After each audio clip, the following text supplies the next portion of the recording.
Welcome to the House of Hammer, built by the nation for the nation. Welcome to Raider Nation News today. Hope everybody's having a great Friday wherever you're at. For those who don't know who I am the tribal chief of Raider Nation. I go by the name of Hammer. Acknowledge me. Those coming on in, y'all know the routine. Those new in here, let me teach you real quick. Smash some thumbs, hammer that sub, crush the bell to stay up to date with all your Raiders news, rumors, updates, live streams, and reactions. Quick roll call, and we're going to get right into why you guys are here today. CGR is in the building. Rorschach, Raider Ryan, Anthony. Let's see. Dominique 5, I saw you in the chat a whole lot. Isaiah. Anybody else I'm missing right now? Fitzy, Rosetown, South Dakota, Jason619, Richard Hardy, MGs, Rated Deb, our mod mom is in the building, DeMarcus Webb, Red Eye Nation, Matt Marinovich, Edgar Sosa, Jordy Robinson, Austin Collins. What is good, everybody?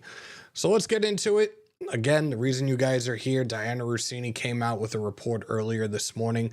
The Rams are actually set to meet with Matthew Stafford at their facility in person today regarding his future with the team. The Raiders and Giants have discussed a 2-year contract for Stafford that includes $90 to $100 million guaranteed. A decision is expected very soon. So, I've been thinking about this all morning. And of course, go figure, the Giants are in the middle of this. Whatever. Called into ESPN radio this morning, and one of the hosts was definitely butthurt with what I said because all he does, any chance he gets, is talk shit about our Raiders when he's a Giants fan. Worry about your division and worry about your trash ass team. Keep the Raiders name out of your fucking mouth. Not sorry at all. Anyways, so I've been thinking about this. I've thought about different things in terms of the scenario, and I've told you guys how I feel about Stafford. As a player, I've watched him from his time in Detroit. Consistent numbers, year in, year out. He's won a Super Bowl, has made playoff runs. I have no problem with him being here. I'd be incredibly excited, but what does that mean for us in terms of our future? Are we going to have a future quarterback in this draft? I still think that we can.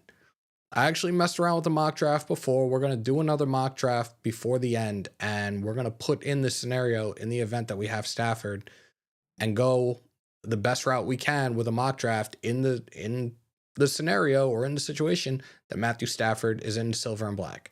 Now, the reports are out there that Tom Brady and Stafford had spoke in Montana. They were probably hanging out at Yellowstone. All good.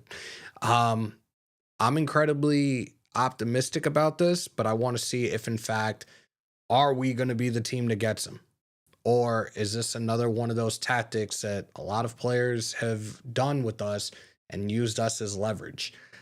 I don't think this time around that's the case, especially in terms of what we have here, what we can bring to the table here. Now, we can do the comp between the Giants and our Raiders. The Giants have Dable, they have Joe Shane. They dropped the ball tremendously by giving Daniel Jones a contract, and now Daniel Jones is gone. They let Saquon Barkley walk, and Saquon Barkley has a Lombardi trophy, while the New York Football Giants have the 3rd pick in the 2025 NFL Draft. Realistically, I think the best way to even finish that sentiment, that statement. Congratulations, you played yourself. They retained both Dable and Shane. And pretty much it's going to be like, either you get this shit right this year or both your asses are out the door.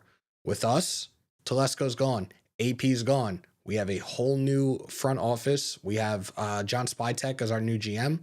We have a new head coach in Pete Carroll, a head coach with experience. We have an offensive coordinator in Chip Kelly that has done wonders with quarterbacks, whether they fit his offensive system or they don't. Will Howard.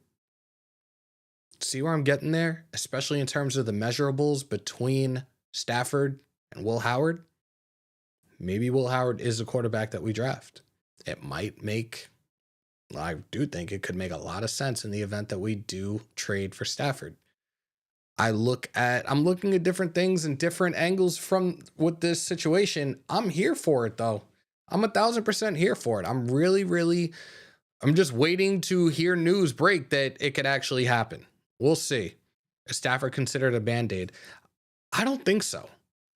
Um, do we know ultimately how much longer he's going to play for? He's 37 years old. I think certain things make sense in terms of this deal. Again, the two teams that he's played for, Detroit and LA, he's played indoors. How the fuck would you want to go to MetLife Stadium? Why would you want to play in that stadium? The unforgiving winds in there, the elements, no. It makes sense here. Hammer, what are the odds that he stays with the Rams? So there's something that's come out before. I saw some we're gonna make a phone call at some point today too. That somebody else might have a say in him staying or not. I don't even want to say who it is, but there's somebody very close to him that might have a say on whether he relocates to Vegas or not. So we have to wait and see how this plays out. This is going to continue to run. We're 2.5 weeks out from the new league year. It would make sense to get this done immediately and then start taking care of everything else. The other upside to this, because, we talked about the money. We talked about $50 million a year. Well, look, I'll tell you one thing. He's still making less than Dak Prescott. Dak Prescott's annual average is $60 million a year. Okay, cool. Like, a lot of different moving parts, a lot of different moving pieces with this. Again, New York, Vegas. Vegas, no state tax. Kind of makes sense to want to be like, and you're still close to LA. Why not? Salute to El Rocket on the $2. Holla, city of squalor. Acknowledge me. There you go. Let me see if I'm missing. Tim, yep. Raider Mike, yep. There was something else that I wanted to say in terms of this, and you guys just made me lose my train of thought. And it's something else that makes sense in terms of this deal. And now I just completely drew a blank with it, and this shit has been on my mind all fucking morning from the time I heard this tweet that Diana Russini put out. I'm trying to think, what was it? Fuck, I can't remember. Oh, never mind. It's here. No, short-term memory, it sucks. But in terms of, and I retweeted this out the other day, the salary cap increase, guys. Got a little more money to play with. I would do it. Shout out to Frank, child from Sicily. Been a long time, bro. I hope you're doing well. Shout out to the mod mother, Sarah. Is Sarah in the building? Hold on. Is Sarah in the building? Dirty Dan, they're saying Giants are out on, they're out? They're out on it because, again, Shane and Dable are trying to save their jobs. So I don't see, I'm going to keep checking Twitter throughout this live. We're not going to be on very long, but as long as I was out this morning, I was like, look, let's at least do a half hour, 45 minutes. Let's talk about this. I want to talk to you guys. I want to hear what you guys have to say as well. So, Stafford for $35 million a year, 2 years front loaded with bonus money. Raider Tank, he wants along the lines of 50. And the talk's out there right now, and we talked about this at the start of the show in terms of what Diana Russini said. We and the New York Football Giants have discussed a 2-year contract that includes $90 to $100 million guaranteed. Now, I honestly, and again, thinking no state tax, I can go the route. I can go the lines of 2 years. I could go 2 for 95 and still guarantee him the $90 million. Why the hell not? Again, we'll have them, like, we have the money now to play with. So I'm here for it. Hold on, what's good, Hammer? I think a third this year, second next year, that becomes a first if the Raiders make the playoffs in 2025. What do you think? I actually, and again, I did this a little while ago, and we will do another one. I traded back. Not going to lie to you guys. I traded back. I gave them our 6 overall, which puts us, I think, at 24th, if I remember correctly. No, I'm sorry, 26. puts us at 26. You can still make something happen late in the first round. I traded, if I remember correctly, I traded a first. I traded next year's third that could become a conditional second based on performance. I think that deal would work. A third becoming a 2, I think that could work. But again, we will do a mock draft. We will do a mock draft on this today. Absolutely. I hope it's not a setup like the Ben Johnson rumors were. Yeah, that's I'm saying it, and I'm hoping that's not the case. I hope this isn't a leverage thing. But again, with who we have in our front office now, I don't think it's going to be like that. Shout out to that old, and salute to Ty. Holy fuck. Hold on, bro.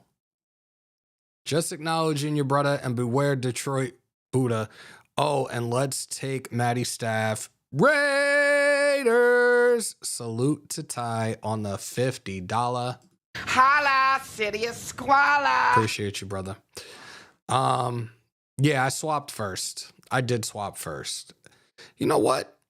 Dart might not make it past the Jets. Okay, that's cool. 26 can get you Hampton. Westwood. We're going to talk about it. We're going to talk about it.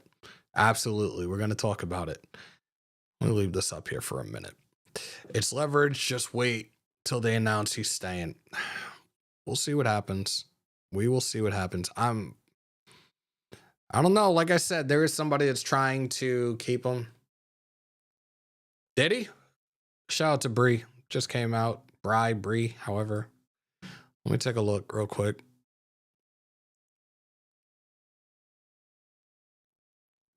Get to the latest ones. And I believe Graf is heading to the combine later on today. So Diana Rossini put this out about an hour ago, and it was retweeted by Vic Tafer. Salute to Vic. Matthew Stafford and the Rams are meeting this morning in person to discuss the future. What we're hearing on the Giants' preferences, a Raiders meeting, contingencies for the Rams, and this was an article that they already put out in the New York Times for The Athletic. I don't know if I can open this. Oh, no, of course, they want me to pay for that shit. You can kiss my whole ass on that one. Let me get back to the chat. I digress. Salute to Kenny Mack on the $5. Holla, city of Considering QBs that have started squalor. for us over the past 20 seasons, pay that man, trade no higher than this year's 37th and next year's 2nd. Terry Ogden on the $5. Holla, city of If I'm not squalor. mistaken, couldn't we give him a big sum up front so it doesn't hurt our cap as much this year? Yeah, you can. You can give him a sign. You can do that with a signing bonus. But Kenny, and I just gave you my proposal. Do you not like what I'm doing in terms of trading back and then also giving next year's third, which can become a conditional 2? I'm actually, you know what? I'm asking everybody in the chat right now that question. Would you trade for Matthew Stafford? You give up this year's 6, you'll end up with the 25th overall pick, and you trade next year's third that can become a conditional 2nd round pick in the 2026 draft. Would you pull the trigger on that? Thumbs up, thumbs down. That's it. I'm not going to put it in the poll. I'm asking you guys flat out right here. Thumbs up, thumbs down. Taco, what's good? I'll tell you this, Tank. Tank, if we in fact end up with Stafford, there's a good chance Rodgers is going to end up with LA. I can tell you that right now. So Serge Ray says no. Isaiah says hell nah. CGR says no. 916 says yes. Not giving up the 6 for Stafford. Raider Deb said not the first pick. No. That would work for us. Depends on the Rams. I can do that. Richard Hardy, 916. A couple of yeses. Yes. We got to keep that first. Why do we need to keep that first? And I'm not being an asshole when I say it. I'm asking you straight up. Let's have this conversation. Why would you not do that? Again, we still need a running back too. The 2 best running backs, like the 2 top tier running backs that they're looking at as generational talents, is Ashton Ginty, and Amari and Hampton. Amari and Hampton, they're projecting that he's going to end up going late in the first round. He can fall to us at that 25 spot if we do that. He's only good for a couple of years. Okay, and we could still draft a quarterback in this draft, Dre. Doesn't have to be Shador, doesn't have to be Cam. I would give a first next year. Unless we're getting compensated properly for that first round pick, I'm against it. Well, the Raiders have too many holes. He's 37 years old. Raider fans don't understand. QBs win games. You give everything to get Stafford. Spaniard, salute, bro. So we could use it for a necessity. You can get so much value with the number 6. They only want a second for him. Now it's a second. Marty said first round swap only. Most I'd give for Stafford is a 3, to be honest. I think I think second round is probably going to be it. Swap first, okay. Give first, no. Well, I said swap. I'm not just giving it away. No diddy. I would swap it. Which player in recent memory has commanded the number 6 pick at 37 years old? The Raiders, y'all know, are dead. No more dumb decisions. A couple years is what we need right now. Train that rookie. I haven't seen anything on him, Arnie. Hammer, I'd trade the second this year and trade back in the first. Additional comp possibility, get a second round back. I'm going to pull up the trade scenario and salute to the almost 200 we have in here right now. I appreciate y'all. If y'all haven't already, smash some thumbs, hammer that sub, crush a bell. Let me pull up what that other trade was.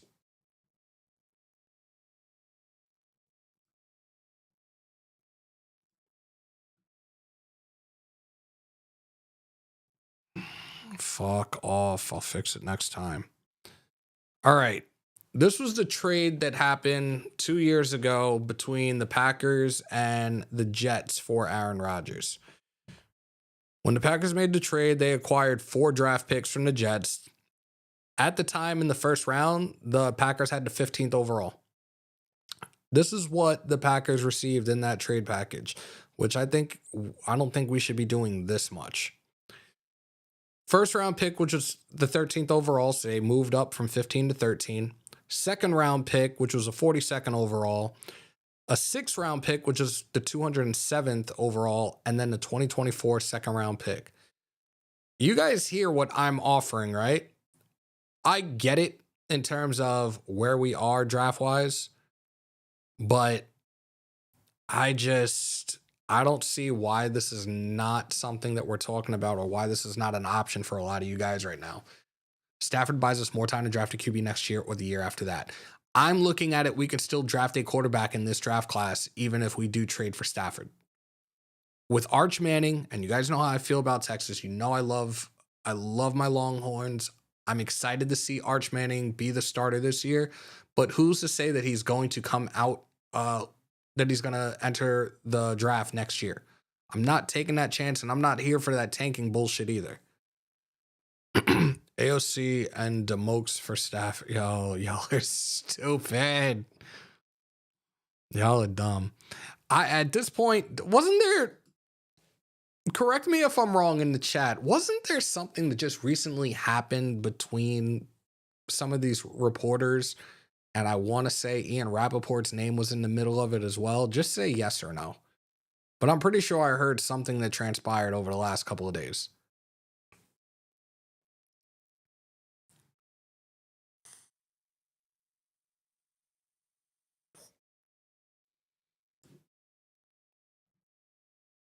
All right, Ivan. Yeah, so I really don't want to, Schultz and Rappaport. Yeah, so I really don't want to hear anything that Ian Rappaport has to say right now. When I saw it, I think I put the googly eyes and posted it on X, and I couldn't stop laughing. I'm like, you've got to be kidding me. Swapping a first isn't the same as giving up a first. Most people aren't getting it. Thank you, Lewis. Thank you. You know what? Fuck this. We're going to do this very quickly just because, like, people are going batshit right now. Where the fuck is it? And I'm sorry. I apologize. I can only do it on PFF right now with this scenario unless I try. You know what? What's the other one we use? Draft Buzz? Let's give that a shot. If I can get that up. If we can try to pull this off this way, then I'll use Draft Buzz.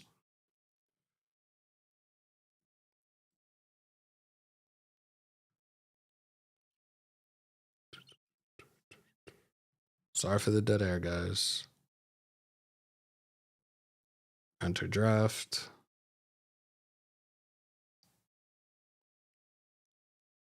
Can I trade here? Here we go. Make a trade.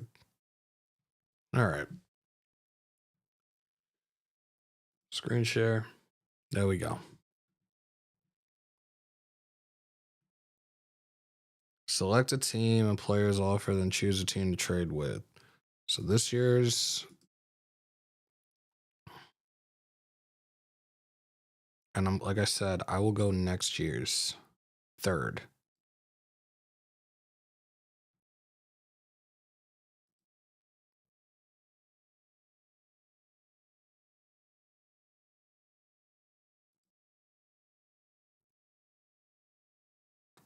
Or can they not do play? All right, they can do players. Where the hell is Stafford on here?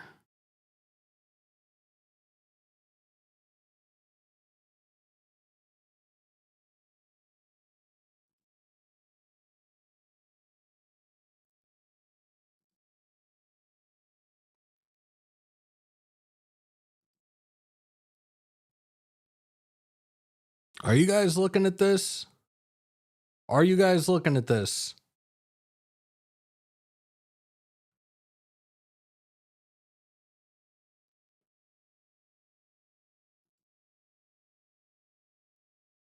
There you go.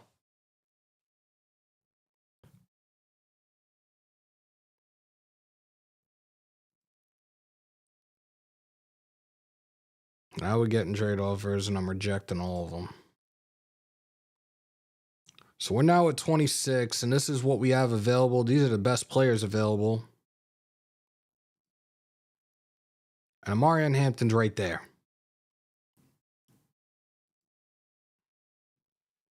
Guess what? We got a pick less than like 10 picks after.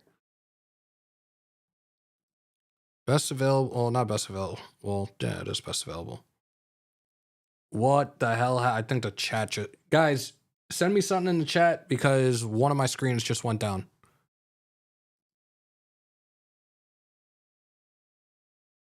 All right, we're good. So we got Amarian Hampton. I can go various ways here. I'm going to go linebacker and take Jalen Walker. Or do I go, you know what? Go defensive tackle.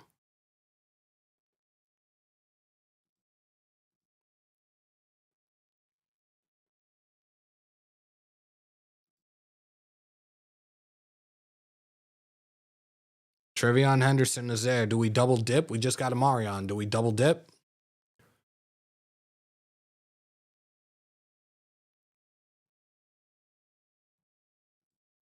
Quarterbacks that are still there. Will Howard is still there.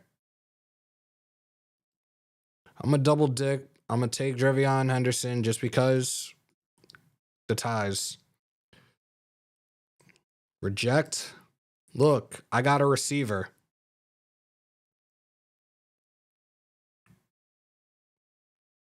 See if he's still there. If he is, we're in business. We're in fucking business, guys.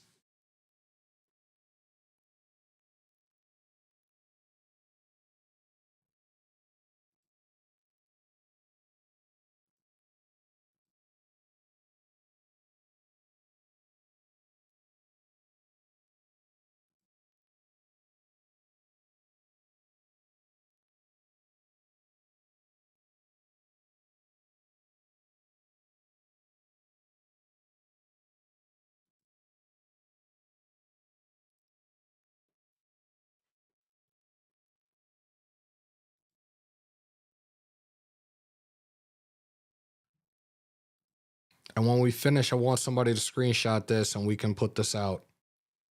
I'll double dip a receiver too and get Nick Nash. The guy that a lot of you guys have been talking about.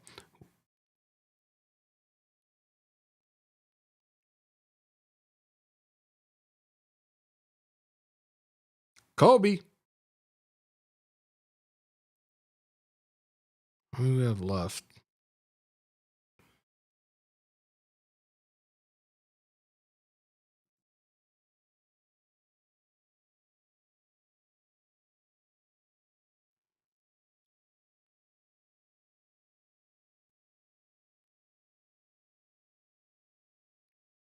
We could use a punter. Just joking.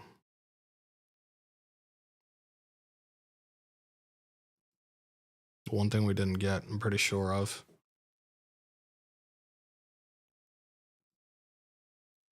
So,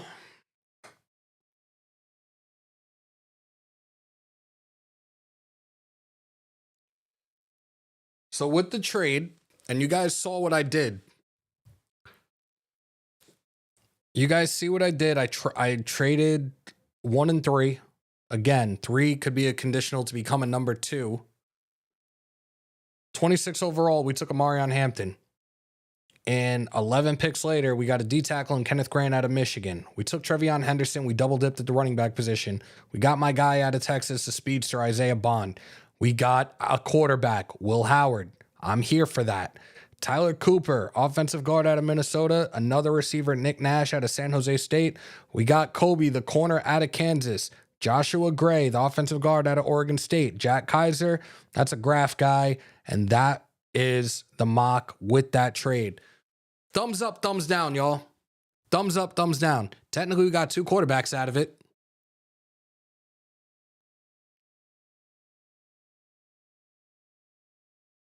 We need a guard, too. I got a guard. I took Tyler Cooper. We got 2 guards. We got Tyler Cooper and we got Joshua Gray. We got 2 guards. So now, those that are in the chat that were like, "Oh, I don't like this. I don't want to do this." Would you do something like that? Would you make that trade for Stafford and still build just the way I did? Yes or no? I'm real curious now.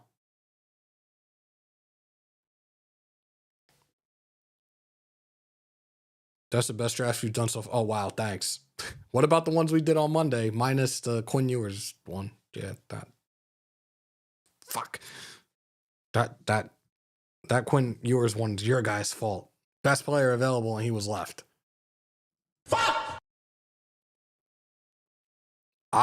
Look. We've heard the pressers. We hear what they're trying to do. And right now, they're trying to win now. I've said this to you guys. I'm not concerned about a Lombardi trophy right now. I'm not concerned about a fucking playoff run right now. I'm concerned about competing within the division, having a quarterback. That's what we're missing right now, more than anything else. We got a head coach, again, that can hang and bang with the rest of these guys right now. They have Justin Herbert, overrated as fuck. I don't care how anybody feels about that. You got Bo Nix. You got Patrick Mahomes. We need a quarterback. Get Stafford. Get the vet. Nomad, that's exactly how it feels. What happens if Stafford goes back to the Lambs? Then we're still at 6, right? Then we figure it out. I'm not saying that it's happening. It would be pretty damn good if it did, though, because then you already know you would have a quarterback to compete within the division first and foremost. We went 0-6 in the fucking division this past season, guys. We need to compete within the division first if we are concerned about playoffs, if we're concerned about a Lombardi trophy.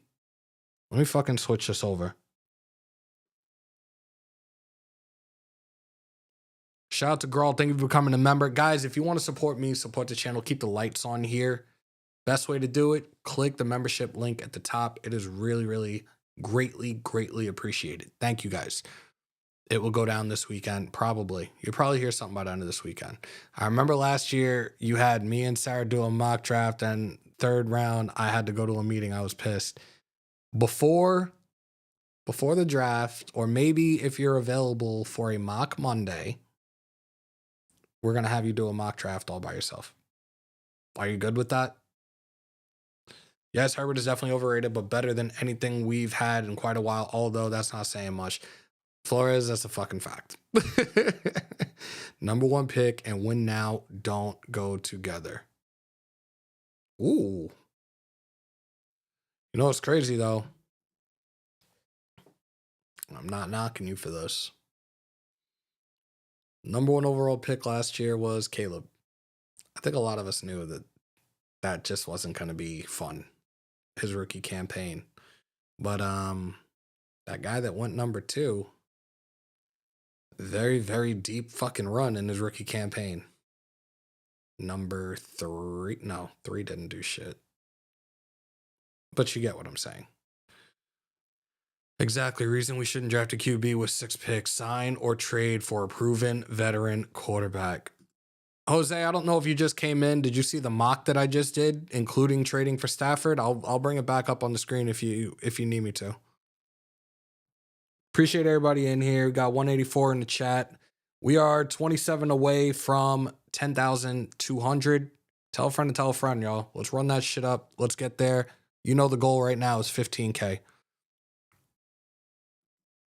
Would trading for Stafford and getting Ashton Genty at 6 be possible? It seems like there's different reports out there, so I couldn't tell you, Rick. I really couldn't. No, sir, you didn't? All right. Jose, I'm going to show you this real quick. We swapped first round picks. Let me make that clear for everybody. We didn't just give up our first round pick. We swapped picks, which put us at 26. And we also traded the 3rd round pick from next year's draft, which can become a conditional 2nd round pick. So I'm going to show you real quickly what I did. Where the hell is it? This is what we ended up with. 26 overall in the 1st round, we got Amarion Hampton. We got a defensive tackle out of Michigan, Kenneth Grant. We double dipped, got Trevion Henderson, the running back out of Ohio State. Wide receiver, Isaiah Bond out of Texas. We got our quarterback in the 4th round, Will Howard. Tyler Cooper, the offensive guard out of Minnesota. Nick Nash, the receiver out of San Jose State. Kobe Bryant at corner out of Kansas. Joshua Gray, the offensive guard out of Oregon State. And last but not least, Jack Kaiser, the linebacker out of Notre Dame. So that's what we did with that mock draft, with that trade scenario, if in fact it is a possibility.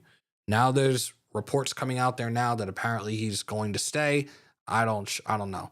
Packers trying to trade for Metcalf. I'm not surprised with that.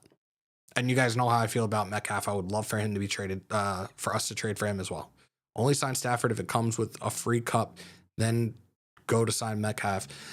That's definitely like Madden 2025 shit. Yes, but we're not getting Stafford. Yes, all y'all's in here that aren't subscribed, slap that bell. Aw, thank you. I wouldn't trade for Stafford, screwed around. Damn, Tony, tell us how you really feel, bro. Tell us how you really feel. What's my battery life on this right now? We have any juice on this phone? Got 100%. I wouldn't trade for... No, I just read that. Wow, I'm all in for that. That's an amazing scenario, brother.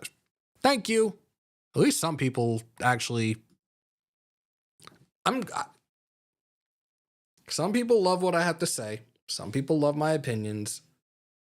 Others shit on them. Others think I don't know what the hell I'm talking about. It's a mixed bag, but y'all are still here. I appreciate y'all. Best way to put it.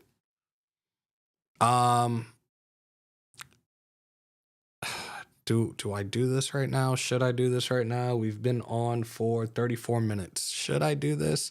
Tribal Chief is cooking this one. I appreciate you. Free agent offensive line, Patrick McCary would be a good pickup.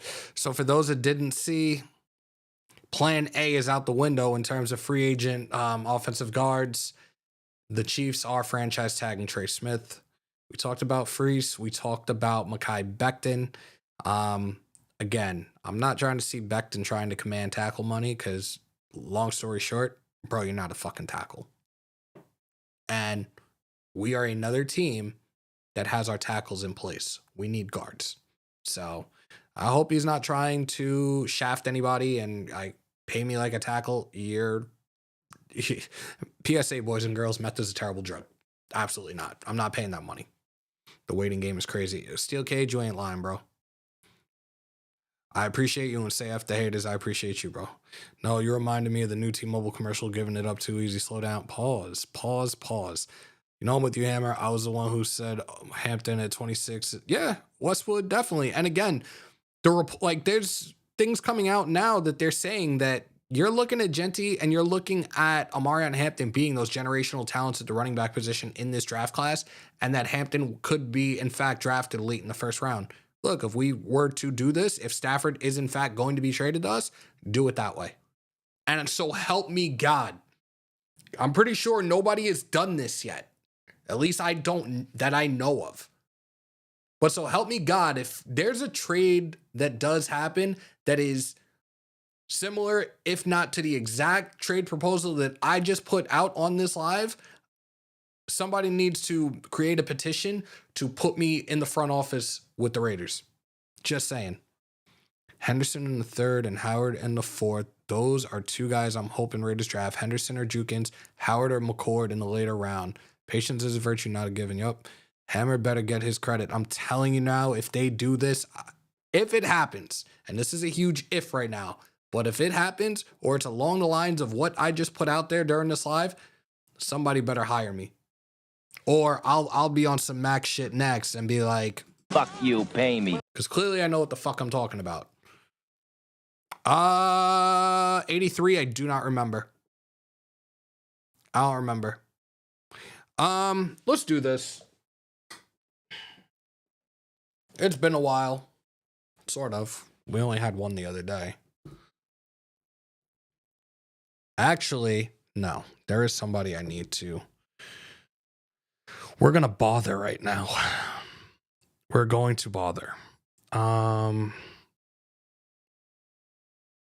My trade idea is swapping first and next year's third for a conditional second for Stafford.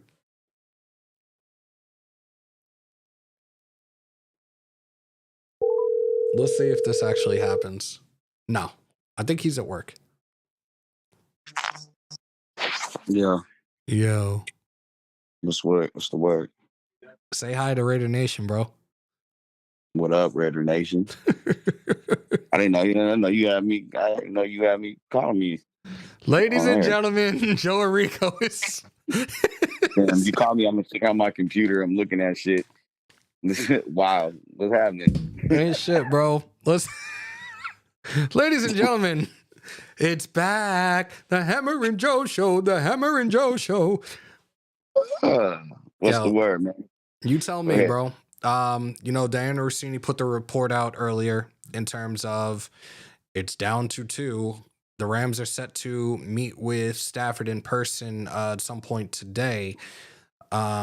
She also said right now it's looking like guaranteed money around the ballpark of what, $90 to $100 million. So when you got the text from me last night. Like, I don't care. I'll pull the curtain back. You and the name that shall remain nameless due to anonymity. Yep. Because he is in the chat. I know he is. Shout out to that G guy. Baby. To G Baby. Yeah. So I got told yesterday, and you guys got the text yesterday morning. I believe it was yesterday morning that they came and Stafford's people, his representatives, kind of got a number they agreed upon. The deal, from my understanding, would be 2 years, $100 million, right at about $100 million. So $50 million a year, guaranteed money. Yesterday at this time, if I were a gambling man, which I'm not, I would have been like 70-30. He's coming to the Raiders. But I think the longer this goes on, the less likely he comes to Vegas. That's why today is such an important day. I know they are meeting. Diane Rossini's great at what she does. I believe Rappaport is reporting the same thing. Hold on. Because moving forward, if we talk about Schultz or Rappaport, we have to do this from here on out. And I don't care. Y'all are probably going to laugh your asses off, but yeah, for real. Luckily, I don't drink Starbucks. Jordan Schultz is great. I mean, I believe he follows me, but like Jordan Schultz is really good at what he does. I'm not a Starbucks guy, but But they're all anyway. The report, then they're kind of starting to say now that like again like the longer it goes on, and I tend to agree with that he'll end up being back with the Rams. But it's going to come down to this, and this is so. What I'm gonna say is people are shooting at Vinny Bonsignore, talking about Vinny and not being right. Vinny's getting the same information everybody else is getting. Right. Thing is this, it's going to come down to Stafford's wife. And if you're a husband, if you're a father, do you want to uproot your family yet again? They're in California. They have a beautiful house. The kids are in school. Does she want to move her kids to Vegas? Do they want to uproot their family to Vegas? Now, I have the workaround for that for Raider Nation. The executive airport is a 1 minute and 30-second drive across the street from Raider headquarters in the practice facility, and a private jet can get you back to LA in less than 40 minutes. So you can really commute on via PJ back and forth if you wanted to. If you wanted to do that for a couple years, and or if they decided they wanted to stay, but and it's not going to be for a first round pick. I don't believe it's going to be for a first round pick. So I did a mock draft before, and I'm going to ask you. A lot of people seem to like it after they actually saw what I was doing. Some people thought that I was just giving the pick away, but what I did was I swapped first round picks and also traded next year's third that could become potentially a conditional 2 for Stafford. And it worked. And the mock draft I did, so we ended up with the 26 overall. Got a Marion Hampton. Second round, I took Kenneth Grant, the D tackle out of Michigan. I took Trevion Henderson in the third. I took Isaiah Bond in the third. Fourth round, I got Will Howard. I got offensive guard Tyler Cooper, wide receiver Nick Nash, corner Kobe Bryant, offensive guard Joshua Gray, and linebacker Jack Kaiser. That's not bad. That's not bad. It's not bad at all. I think when it comes to Stafford, I would say a second round pick. Maybe I seen what Graf put. Like he had his idea of first round pick swap, and I find that kind of interesting. I don't know if that's been discussed, but I find that very interesting. Because that allows the Rams to get up in an area where they can potentially land Shedeur Sanders if he's there.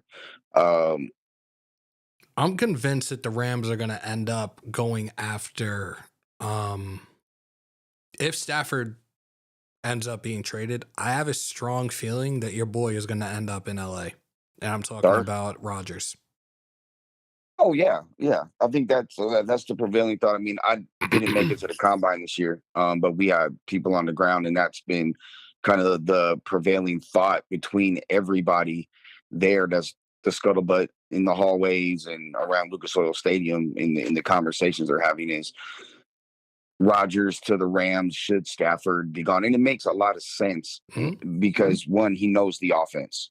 That's the McVay offense is the Shanahan offense, which is what LaFleur ran and what Hackett learned under LaFleur, so he can stay in the same type of offense. It also, he lives in Malibu already. He's got a crib there. He's on the West Coast. He can play Frisco twice a year. And then it wouldn't surprise me if Devontae ended up going there as well. There's a lot. I mean, there's a big rumor going on right now, and it has nothing to do with Raider Nation. It potentially could, just because some people are talking about a potential trade with a player, and I'll get to that in a second.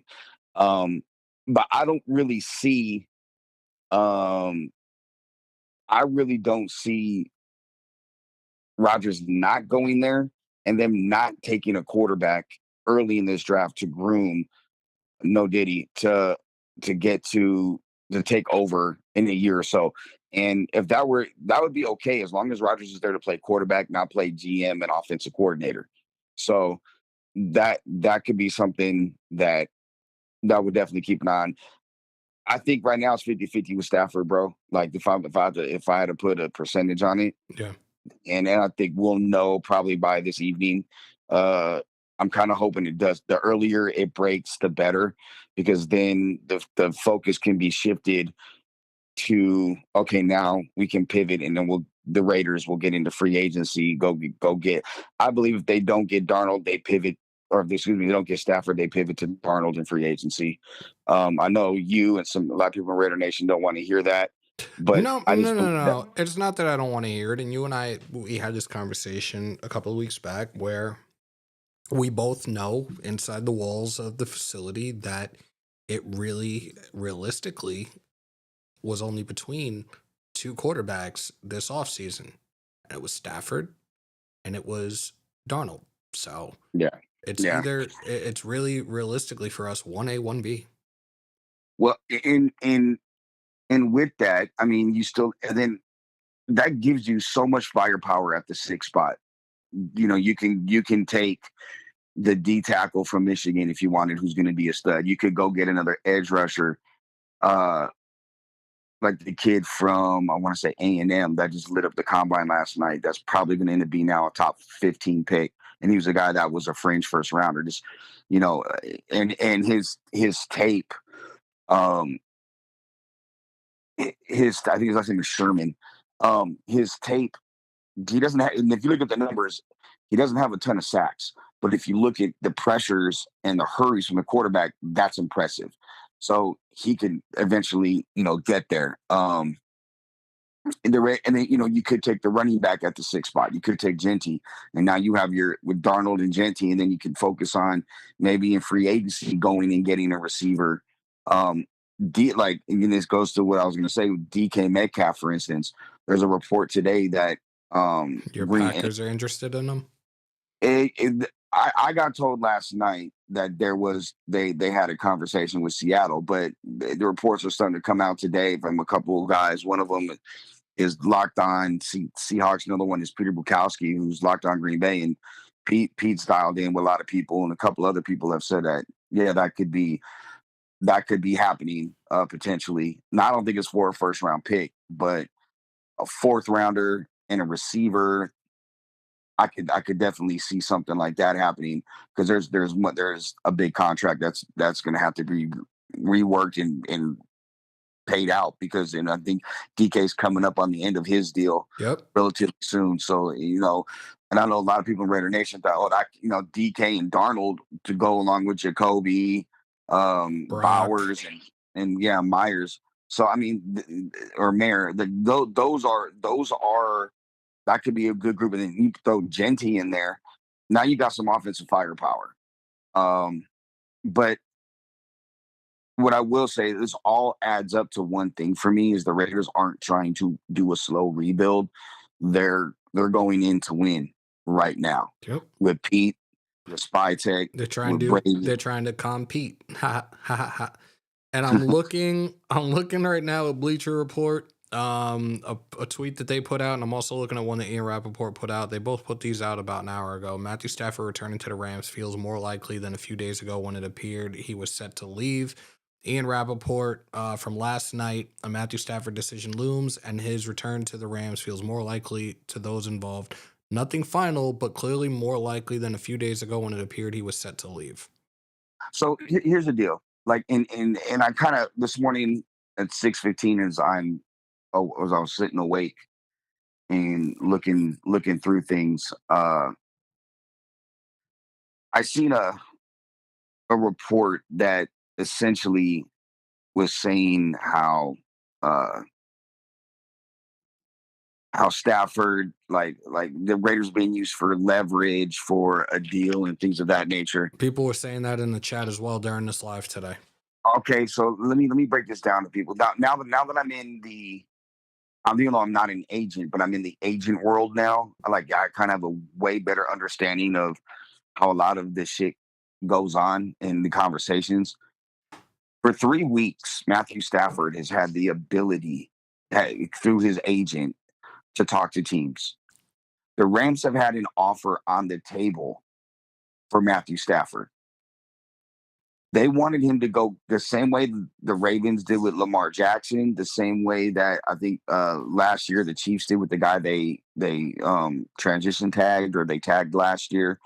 Go test the market and see what you go see what your worth is on the open market. Feel free. And then come back and we'll see if we agree with that or if we can find a middle ground. It's not being used for leverage. It's go see if someone's willing to pay you $100 million because we may not be willing to do that. If you're stuck on that number, you want to play 2 more years and want 50 million a year, we'll go ahead and go. We're not going to pay it. See if someone is, because then we can make a decision on our end and turn the corner with our franchise. Or it's you may not have the value on the open market that you perceive, and because of that, we'll go at you'll come back and you'll see our deal is more than fair. I don't think it's used as a leverage play. I think I don't believe that leverage play is to me when you do something like knowing that you're not going back. There is legitimate interest from Matthew Stafford, or I don't say interest. There's legitimate intrigue from everything being talked about at the combine and on the back channels of the agent world with teams with Matthew Stafford's interest with the Raiders because there is talent there. And it's to some talent that's starting to get to their peak years, their prime years, like Max Crosby, like Christian Wilkins, Jacoby Myers. You have young talent like Bowers and Mayer. You have an offensive line that you're a couple pieces away that could be a really good offensive line. I expect Malcolm Kuntz to be back. Just to be upfront with you, that's kind of been Do you think something that. do you think it's going to be? You think it's a 1 year deal? Do you think it's going to be a cheap deal? Because his market value is fucking insane.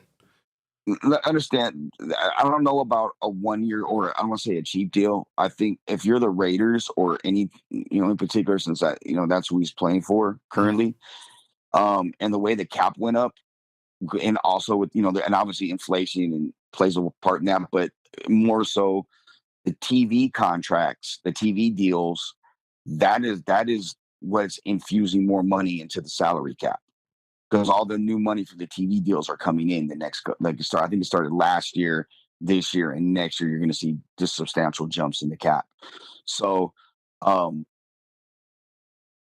I think it would be it may end up being like a 3-year deal, which in all actuality is a 2-year deal with more money. Maybe if with his deal coming off an ACL, that money would be maybe backloaded a little bit, especially maybe more put into year 2 than it is year 1.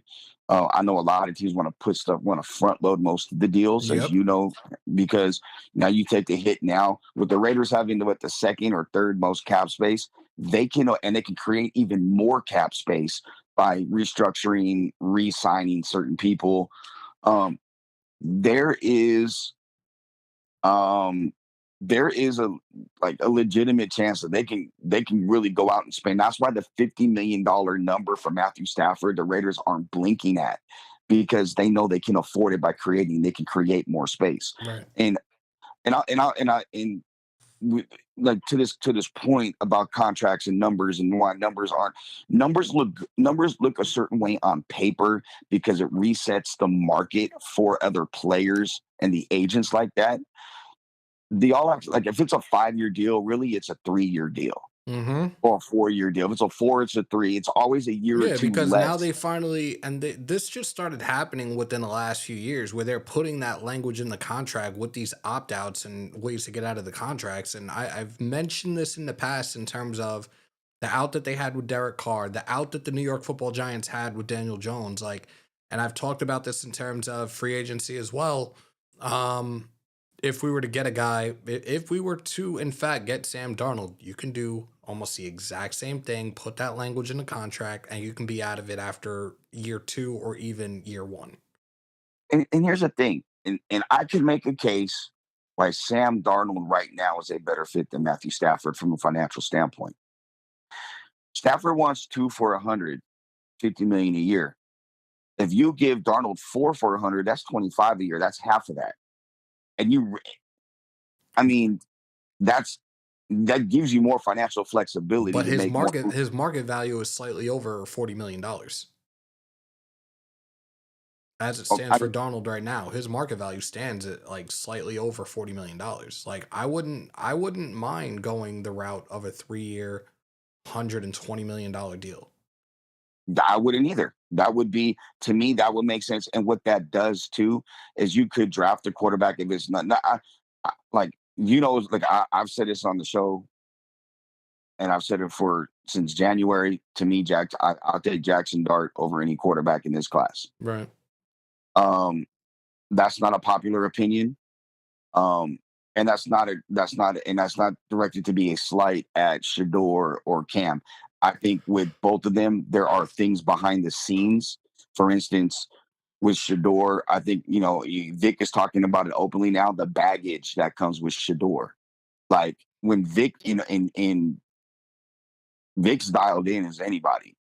And for me, I've told you this privately now for what, 6-7 months, Mm-hmm. if not longer. With Cam Ward, one of one of the factors when it comes to him is going to be his father. His father is very hands-on. His father is very in the middle of everything. His father behind the scenes does a lot of talking, and there is a perception that his dad runs the show in a way, kind of like LeVar Ball. Like John Morant's father. And yeah. So because of that, there's some people that are like, okay, well, and quite frankly, Cam Ward will be the first quarterback off the board, and he's probably going to go to Cleveland. And I can also tell you, I've cracked the code when it comes to quarterbacks and finding success, like in certain markets. Because I've been doing some research on some things. But with Jackson Dart, he's clean. He had the least amount of time to get the ball out of his hands all season long of any quarterback in college football, 2.77 seconds. And he got it out against the perceived top competition in college football in the SEC. And his team won a ton of games. It wasn't like they just won a game here or a game there. Like it wasn't like they struggled like Colorado, who had 0 wins against top 25 teams. It wasn't like it was Miami where they lost big games. They lost, I think, one game this year. Like, bless you. He literally led Ole Miss to a hell of a record, getting the ball out quickly, throwing guys open, showing great touch. Does he have that elite arm strength? No. But what he does, he has elite leadership intangible. He's got elite accuracy. He gets the ball out quickly. Name one thing Shador does that's elite. Does he have? I'm going to ask this simple yes or no's, right? In Raider Nation, you can jump in on this too. Does Shador have elite arm strength? No. Does Shador have elite accuracy? His accuracy is not bad, bro. I said elite accuracy, not bad. Not elite. No, not elite. Okay.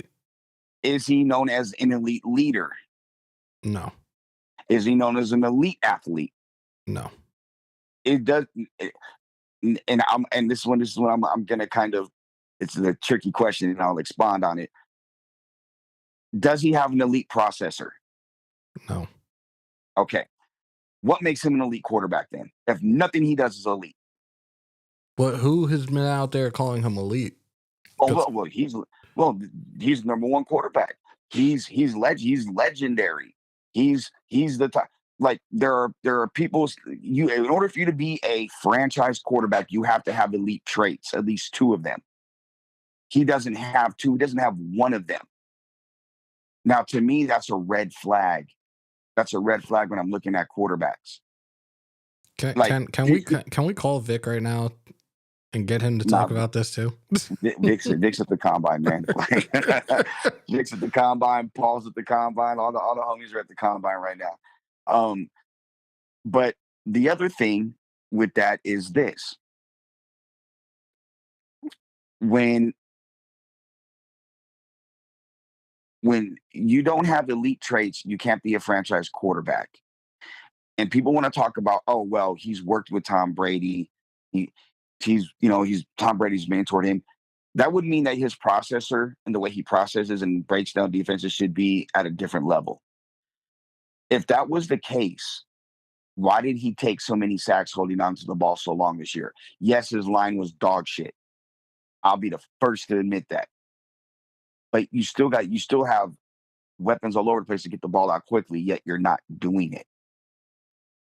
So that's my knocks on Shador. With Jackson Dart, there's a leadership intangible, there's an accuracy intangible, and he's a better athlete than Shador. Like there's two tracer. Is he a franchise quarterback? I'm not sure.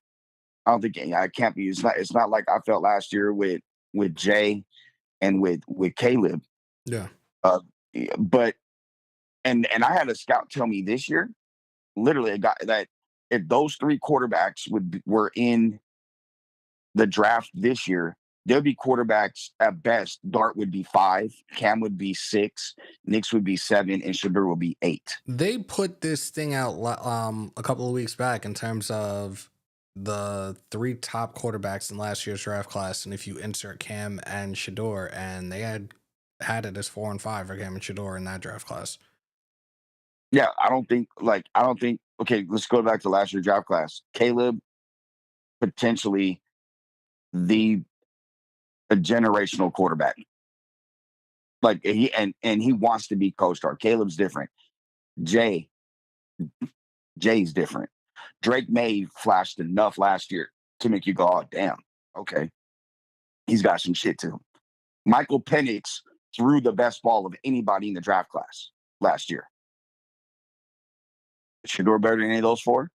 No. Now you go to 5.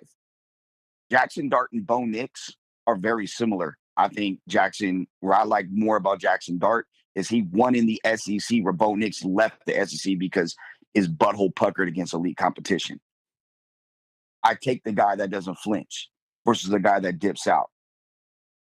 Okay, so that's why, okay, Dart goes to 5 for me.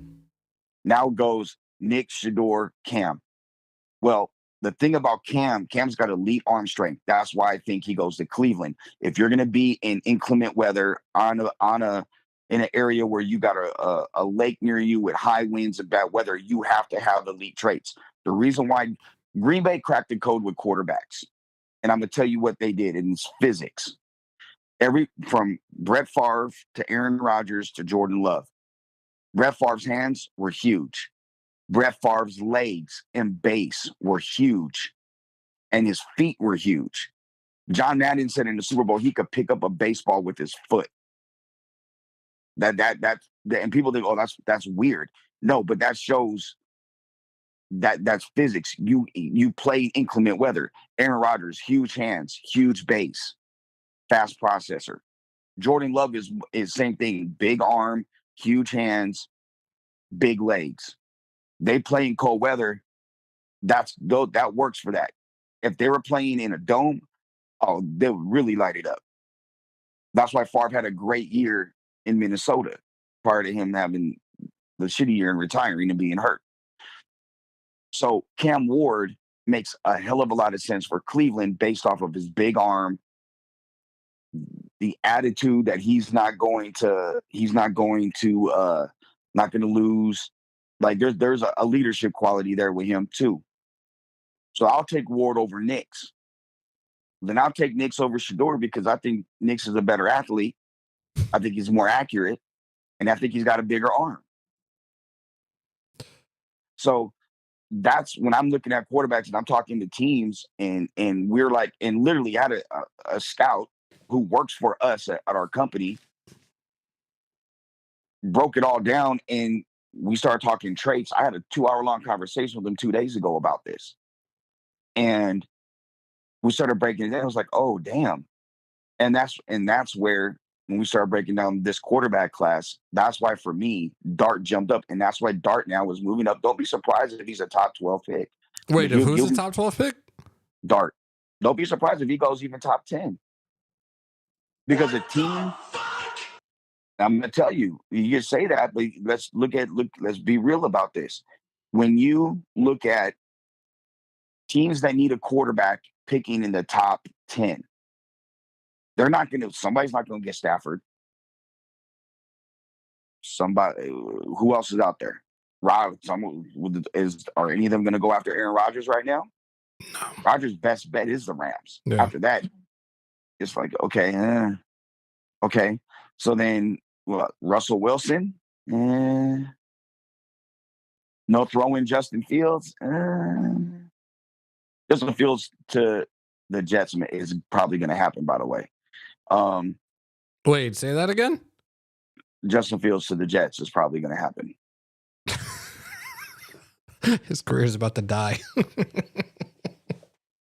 I'm just telling you that. They have an OC that has no experience as an OC. Like, yo, that fucking team, like, they're fucking cooked. Congratulations, Justin Fields. Hold up. Congratulations, you played yourself. God help you. I mean, they want to run the ball. They're going to build everything off running the ball and things of that nature. And so one of those teams, a couple of those teams that need a quarterback is going to, like, you know what? Let's take them now, get the 5th year, and go from there. So one of the shout out to Gotham City Raider. He's like, ask Joe what's so good about Dart. I just said it: elite accuracy, elite leadership. He's got a swag about him that players fall behind. I know people at Colorado. I'm not trying to trash Shedeur at all, because I think Shedeur could be a very good. He needs time to develop. The Raiders don't have time to develop him. They want to win now. But people I've talked to that played at Colorado with him, some stayed, some are there, some transferred out. He's not a leader. Okay, and this has been a public story, so I can share this. 2 years ago, they hired Kent State's head coach to be their offensive coordinator. Mm-hmm. And that Kent State offense was humming underneath him. He's since moved on to San Diego State as their head coach. Midway through the season, Deion pulled him from being the OC and made Pat Shurmur the offensive coordinator. This came after a game where the game plan going forward was to run the ball more because the offensive line's play was so bad they couldn't pass protect. And he was worried that, one, we're not going to win games like this. Two, the quarterback's going to get killed. That's not going to be on my head. Shedeur came to him during a game on the sideline and was like, we need to pass the ball more. He's like, no, we're going to stick with the game plan. Got into an argument with him on the sideline. Deion came over. They talked. Deion went and talked to Shedeur. Deion came back, talked to the coach. They started passing the ball more. They lost the game. Player on the team told me Shedeur was obsessed with throwing for 5 Gs that year, or 5K. He wanted to throw for 5,000 yards that year. That's what he wanted to do, and he wanted to pass the ball more, and he wanted to do this. That following week is when they removed the OC from calling plays and put Shurmur in there, because all he did was curtail the offense to what Shedeur wanted to do, because it was always about Shedeur, which leads to the baggage part that Vic was talking about. The baggage part is, in Raider Nation, you know this when it comes to quarterbacks, and I'm going to talk about Jamarcus Russell for a minute. I'm sorry, I'm going to apologize in advance. When he came out, his uncle was his mentor and basically like his father. You remember this? Say it again. Jamarcus Russell. Mm-hmm. His uncle was like his father, like his mentor. Yeah. When he died unexpectedly, Jamarcus's life tailspinned, which obviously affected his career. Shedeur's whole life, he's been coached by Deion from youth football through high school to Jackson State and to Colorado. If you're an NFL team, do you want to have, one, trust in the guy who's never been coached by his dad? Two, how hard can you coach him because you don't know if he's ever been truly coached hard. 3, the first signs of trouble, I'll fire the coach and bring his dad in. Do you want to deal with that? All of that, plus the fact that he's already in Vegas. He's been out and about doing this and that, shooting a reality show, talking shit. Oh, you could be generational. I'm legendary. Now, what Shedeur has an elite trait of, he's tough as shit. To be hit that many times and get up, he's tough. I give him credit for that. But what big game did Colorado ever win, or Jackson State? What big game? Haven't. Did they ever? This is so now if they did, who gets all the credit? The quarterback, right? Right. But they haven't, so who gets all the blame? But they don't blame him; they blame everybody else but him. Mm-hmm. So why is he Teflon? You know That's why. those are questions NFL teams have. Those are questions that evaluators have. Now, they won't say it publicly on TV and stuff, but when you're in walls and talking to people and in various locations, they 100% talk about it openly. So when it comes to Dart, to answer his question, Dart stood in the face of fire, took shots, delivered big balls. I believe I want to check the yards, how many yards in the air it travels. Dart's I believe is higher than Shedeur's. I believe he's got a faster release than Shedeur. No Diddy, my bad. The ball comes out of his hand faster. No Diddy. Hey, no Diddy, man. No Diddy. He can get out and run better than Shedeur. So Dart does things that's better than Shedeur. And I think it's smart that Shedeur doesn't throw at the combine, because it could expose him, where he could control the narrative and the script if he only throws at Colorado. Damn, you got a lot of people in the chat that are pulling that card right now. In 2025, they're pulling that card right now. Which card? What card is there that everybody loves to pull? Is it a racial thing? Mm-hmm. Okay, so let me put this out here. I'm a member of Kappa Psi Fraternity Incorporated, Divine Nine Fraternity. I went to an HBCU. All my kids are mixed. I'm Mexican and Italian and Argentinian. There's no race thing with me. And to be honest, and again, Caleb and Jaden Daniel, I've known Jaden Daniel since he was 10, 11 years old. Well, that's my guy. Like, there's no race card. It has zero to deal with it. Oh, so no. Somebody just said not with Joe, the general of the world, immediate. Like, yeah, that's a given. And it's 2025 and people are still doing that stupid shit. Like, get the fuck over it already. Like, I don't know if anybody saw this number the other day when it came to minority offensive coordinator hires this offseason. 29 were interviewed. Not a single one of them are, not a single minority is an offensive coordinator in the NFL right now. Travesty, because there's more than enough qualified men of color, not just black men, but Hispanic men that deserve an opportunity, that have earned an opportunity. And for me, like that is a huge deal for me. You know that, Hammer. You know, we've had a conversation privately now for well over a year. Yep.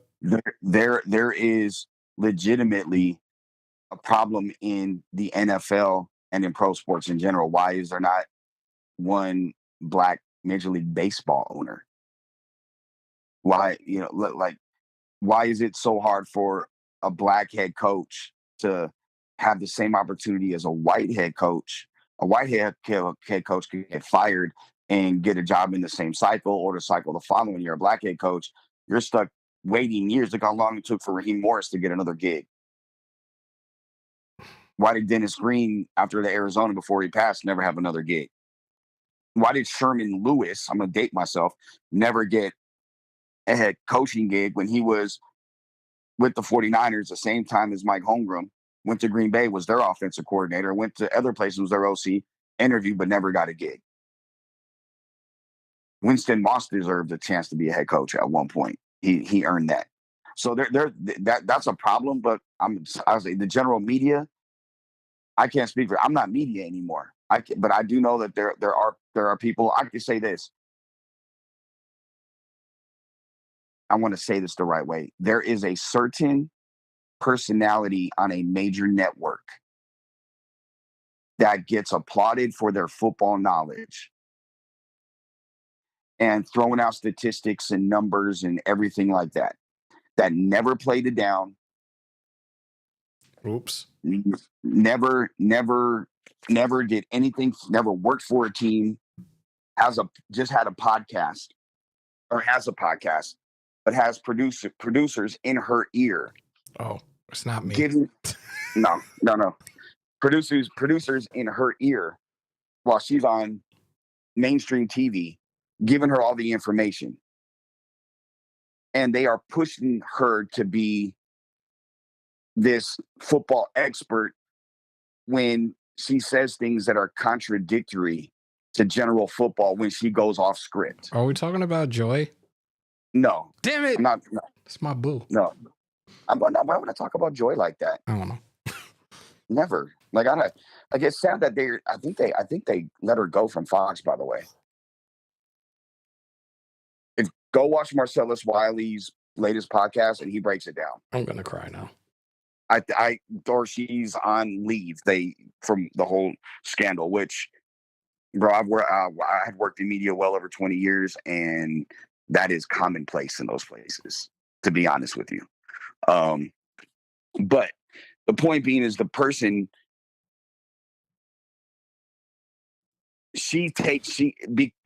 because of the narrative that network is trying to push,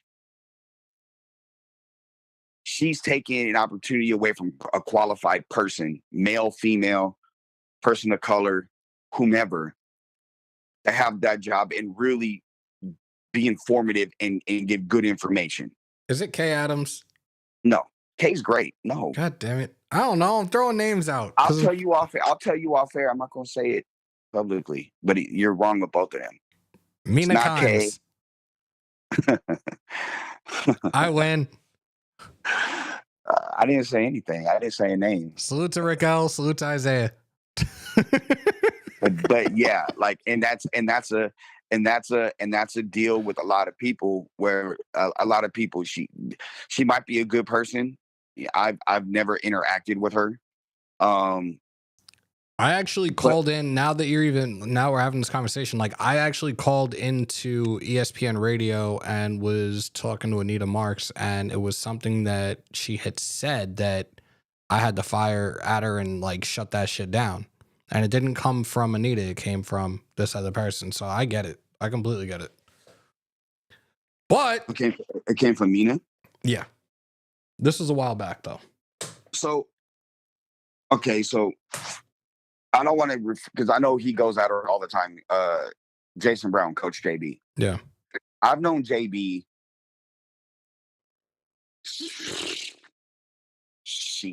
Probably 15, 20 years, longer than that. I remember him playing at junior college before he went off to college. We know a lot of the same people. Him being from Compton Watts area. And JB did a show about a couple months ago. And Mina was on air talking about how against 12 personnel, how nickel was more successful against 12 personnel. Yeah, somebody just said the woman who says the NFL should ban cover two. So there you go. Whatever. What the hell? So he did a whole thing on why you don't ever see a nickel versus 12 personnel. It's always base defense. And yeah, she thinks cover two needs to be banned. She just says things when she tries to talk football that's not fed into her ear. that makes it difficult for real football fans, knowledgeable football fans to sit there and be like, what? Are you serious? So I'm not trying to hate because she's getting her bag. She's in her bag. ESPN's paying her a ton of money. I know people over there that don't like her for a lot of reasons. And that's ESPN dirty secrets. But yeah, man, like, so when it comes to like the general media, they're not hating on. I don't believe they're hating on Shador because he's a black dude. Like, I really don't. Because they were just as critical of Drake May last year. They talked about his arm talent, but is he consistent? Does he throw the ball? There are things. Their job is to be critical. Being critical doesn't make you a racist. It doesn't matter about the color. I'm critical of me personally. I can only speak for myself. Critical of everybody when it comes to me evaluating, even with what I'm doing now. I'll give you a name I'll give you 3 names in this draft class Raider Nation should really take a close look at. I know they met with one of our 4 names. I know they met with one of them already. That's Jackson Woodard, the linebacker from UNLV. Why does that name sound so familiar? UNLV linebacker, Mountain West Defensive Player of the Year, 2-time captain, 2-time All-Conference. He was an All-American this year. I think second team All-American, like second in the nation in tackles last year. Led all linebackers in interceptions last year.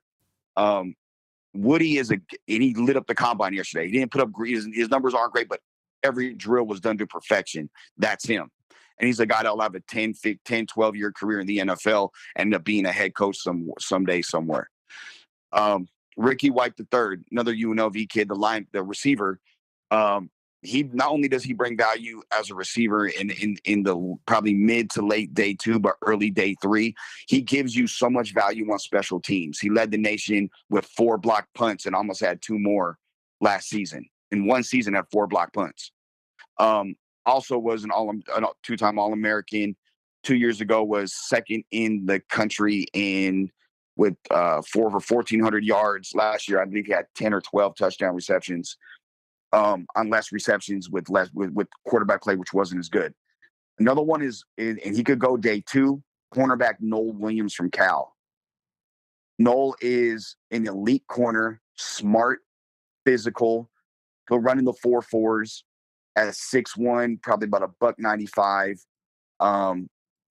Went down he was in the Shrine Bowl and had a great Shrine practices and a really good game. He was the best corner down there, and it wasn't close. And then another name, and it's probably going to be a priority free agent, undrafted guy, is North Carolina State linebacker Devon Betty. Devon Betty played all 3 linebacker positions for North Carolina State in 3 years, so he's versatile, smart. I got told that his body fat dropped down from 19% to 12% so far, and in his 5-yard, the 5-yard shuttle or the 5-yard whatever that. My mind's all over the place with this right now. So I'm trying to. His numbers were crazy. He ran it in training at 4.19. Skill positions average is 3.9, and this is the guy that's at 6'1", 225, 230 pounds. So he's an undersized linebacker that'll make his hay on special teams and be a guy that you can probably count on to be that just a really good, steady linebacker, a core guy on your team going forward. Those 4 guys are names to keep an eye on for the Raiders. So when I'm evaluating them, I'm looking at all that. I'm looking at Devon Betty, for instance, and I'm like, you don't carry your weight well. It's a guy, and I've told him this. Like, you don't like, you need to look like you need to reshape your body because you look fat, is what exact words I told him. And he was like, damn. Talked to a couple NFL teams. They all said the same thing about him. With Woody, I don't know. I didn't see what Jackson Woodard's numbers were yesterday. But what he ran and what those drills were going to talk about is he quote unquote athletic enough? We'll see with Ricky when the receivers get out there, and Noel when the corners go out there. But again, bro, being critical of something doesn't make you a racist no matter because if someone's a different color than somebody else. It's like Common said, and if I don't like it, I don't like it. That don't mean that I'm hating. Like it's true. If I don't, it's just whatever. You can't. You get a Common quote and see you got me on a good day. So okay. We Adam got news? Schefter. Yeah, we got breaking news right now from Adam Schefter. Stafford is staying with the Rams. The Rams and Matthew Stafford reached agreement today on a restructured deal that keeps him in LA and quashes any and all trade speculation. So I guess I won't be doing the next mock draft that I was going to do. It is what it is. This was a live that became Seinfeld, a show about nothing. It is what it is. Well, to be honest with you, that's why I kept talking. I was trying to buy time. So everybody's like, let's get back to Raiders. Let's get back to Raiders. Like, okay, there you guys have it. And you got it here first. It is reported, this is per Adam Schefter, that the Rams and Matthew Stafford reach an agreement on a restructured deal that will keep him in LA. So Stafford is now a forgotten name in terms of the Raiders moving forward. Again, free agency is about 2.5 weeks away. Yeah, Darnold, free agent. Think that's going to be our next? Do you think that's going to be our next bet? I do. I think it makes the most sense for the Raiders. Sam Darnold is look, aside from the last 2 games last year of the season, Sam Darnold went out there and had a hell of a year. And he's still I think he's just turning 27. Like, just think about that. The guy's been around, I think this is his 7th year, 6 or whatever it is, but he's just now turning 27. I think he fits what Chip wants to do. Chip, this offense is going to be, people think this isn't going to be the same offense you've seen at Oregon when Chip was at Oregon, where the quarterback was running around doing this and that. Look at Will Howard. And look, hey, there's a guy. Will Howard's a guy that if you get him in the 3rd round, let him develop, he's got intangibles. He's a winner. Do you think the possibility right now, because I talked about this earlier this week, I'm talking Darnold, but like people are saying Darnold super trash, Darnold played for 2 trash-ass purgatory quarterback teams in the Jets and the Carolina Panthers. He went to San Francisco as a backup, pretty much learned under Shanahan, but then was able to get an opportunity with the injury that J.J. McCarthy sustained and played under Kevin O'Connell with a myriad of fucking weapons, Jordan Addison, Justin Jefferson, the list goes on and on. I think with the right pieces here, Darnold could be a quarterback, but the one quarterback that I have been talking about, a lot of people looked at me like, either hell no, he's a head case, hell no, like he's not going to play for a league vet minimum with us. Aaron Rodgers. Is it a possibility or no? Not for the league minimum. But you have the Jets paying him $38 million. And that's the thing that's people are saying like he's going to still want more.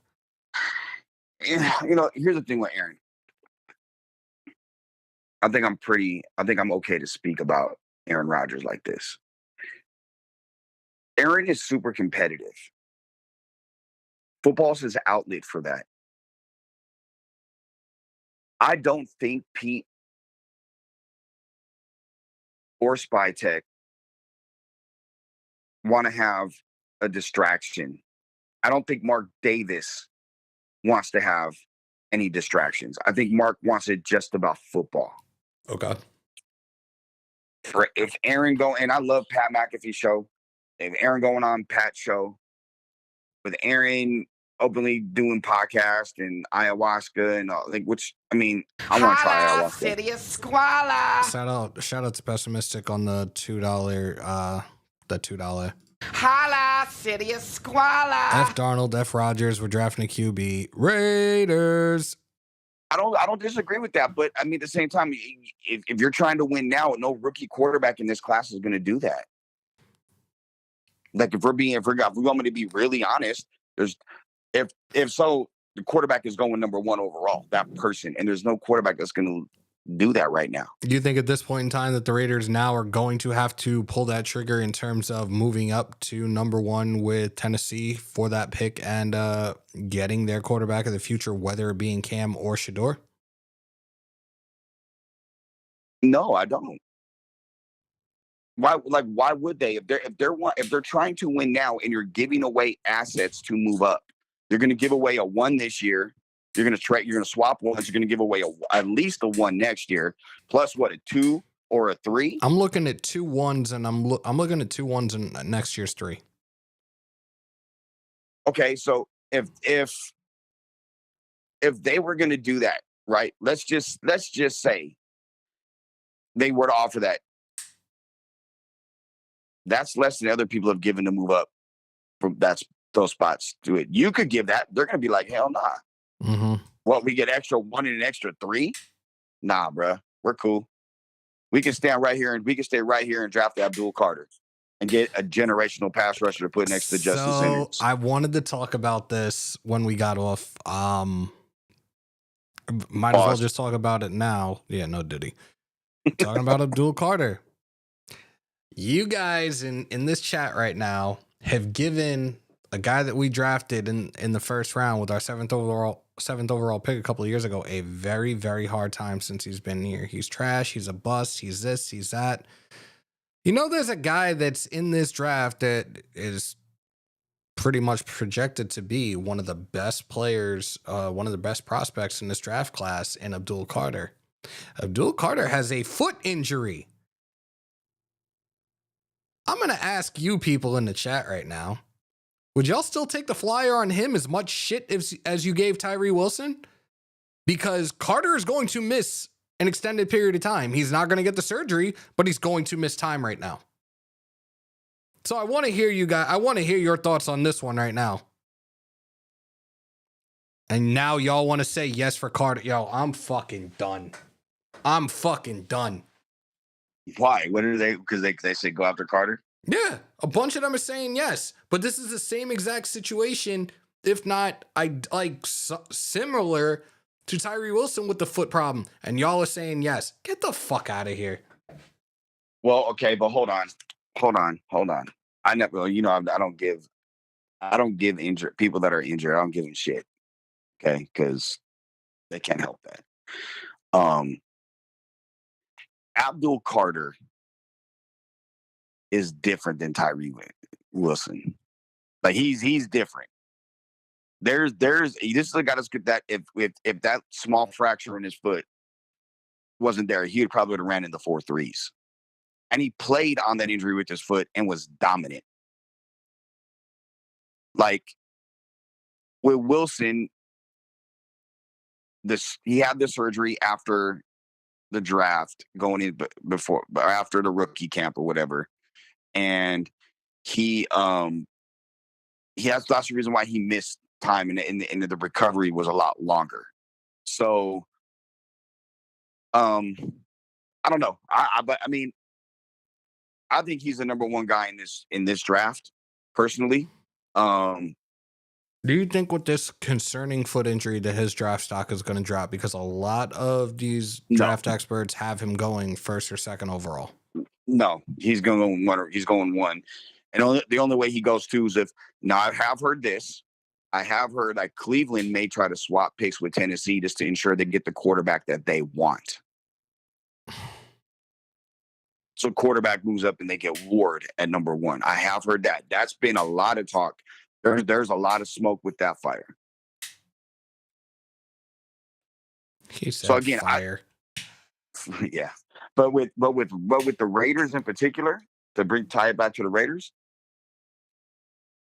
you can sit at 6, and you could get another D lineman. You could be at 6, and a team may want to trade up for somebody, and you could slide back. I'm not taking McMillan at 6. I know there's a lot of people in the mock drafts want to have him go there. Yes. I'm not doing that. I've seen that. Yeah, I'm not doing that. Stewart, the kid from A&M, you can move back a little bit and you get another elite pass rusher, but you just drafted one 2 years ago. Are you going to do that again? Like I said, I believe they're going to re-sign Malcolm Kuntz. So then you'll have him as well. You seen last year, though, that the team that won the Super Bowl a couple weeks ago was getting to the quarterback without blitzing. Why not go get that D tackle from Michigan and put him next to Christian Wilkins? Now you have a defensive front that can get to the quarterback, which You're was the talking way about to. is that Mason Graham? Yeah, Mason Graham. You got to you have a line of Crosby, Wilkins, Graham, Kuntz. Well, and you still have Wilson that could come in rotation. You have Butler that you could bring back, and you have him as a guy. Now you can rotate some guys in and out, which is what Philly did. That's what they were supposed to do last year too. But fucking the whole defensive line was depleted by injuries. Exactly. Why not take that same fun? That's a winning formula. Yeah. Or I mean, hell, or you trade back a few times, accumulate more picks. I mean, hell, I don't think it happens, but I could really see them drafting Genty out of Boise State. I can too. Talked about that in terms of the reports out there right now is like him and Amarion Hampton are like the generational talent at the running back position in this draft class, and like now they're projecting Amarion Hampton to potentially be out like late in the first round now. He was a guy that we have drafted a lot of times in the second round, and now they're saying his draft stock is shot to the point he's going to be like a late first round pick. So, like Raider Nation, I want to ask you guys this. Hammer, you too. What would you rather do at this point? Would you rather take the quarterback at 6, right? And you take Shador, and say you sign a Darnold or Rodgers or somebody? Or would you rather, seeing how the board lands, maybe take Graham or trade back a little bit, accumulate some more picks, and you could probably get a dart. And so you trade back from 6 to, I don't know, like I don't think in front of me, like let's say 8. And then get an extra 2 and a 3. And then maybe even get a 1 next year if some team wants somebody, they're desperate for somebody. And then trade back again, accumulate some more picks, and you still could probably get Genty. Or you could get Dart at that point. Like you can go, what way would you rather them go? I'm actually like, I just opened up a mock draft that I'm about to start. And the top 5 picks right now, from what I'm looking at, has Abdul Carter going first to Tennessee, Jack Sawyer going 2nd overall to Cleveland. The Giants take Shador Sanders. The Patriots take Will Campbell. Jacksonville takes Mason Graham. So that leaves an endless amount of possibilities right now with these 3 guys. I don't care about McMillan. I'm not putting him in the mix for this. Cam Ward, Travis Hunter, Ashton Genty. Okay, now, if that fell like that, and I signed Sam Darnold, I'm taking Travis Hunter, and I'm calling it a day. Nation, how do you feel about that? Y'all just heard what Joe said. If we get Sam Darnold, if we happen to get Sam Darnold, are you guys gonna just say fuck this? Let's get Travis Hunter. You take the best player available, no matter what. Dude is. Did you see the comp that they did when they talked about him to Champ Bailey? No. There was someone that did comps with the players, and they said Travis Hunter and Champ Bailey. He's not Champ Bailey. Champ Bailey is way more physical. Mm-hmm. Travis Hunter is Dion. That's why Dion is so enthralled with him, because he sees him in him more than his own kids. Why wouldn't you take Dion if that's the case? You put him at corner, you get a lockdown corner, and you utilize him in the slot in various offensive. Just the thought of Hunter being in silver and black alongside Jacoby Myers, alongside Brock. That would be some scary fucking shit. I'm saying. We can still get a running back in the 2nd or the 3rd round. Here's the thing. If the Raiders, they got the 2 3s.